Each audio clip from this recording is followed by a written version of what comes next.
Hi everyone, welcome back to the channel. In today's video, I will show you how to fix HP Deskjet printer error 0 step by step. Now this error usually appears when there is a paper jam or cartridge related issue or a problem with the printer's internal sensors. Don't worry, most of the time you can fix it at home in just a few minutes. So first of all, you need to turn off the printer completely and you need to unplug it from the power source. This is important to reset any of the temporary internal error. Now you need to open your printer cover slowly, just like so. Then you need to simply check the paper jams. Even a very small torn piece of paper can trigger the E0 error. You need to look inside the input tray, the output tray, and behind the cartridge area.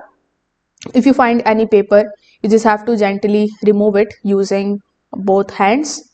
Now you need to remove the ink cartridge carefully.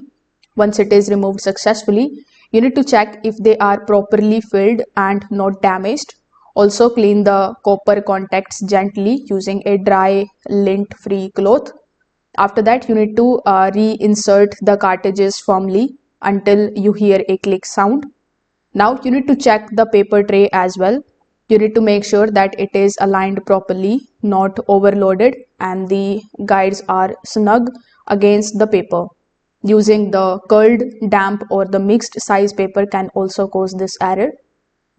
After this, you just have to plug the printer back and then you need to turn it on.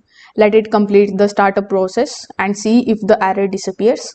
If the E0 error still shows, you can perform a power reset with the printer turned on. You just have to basically unplug the power cable from the back of the printer, wait for 60 seconds, and then you just have to plug it back in and restart.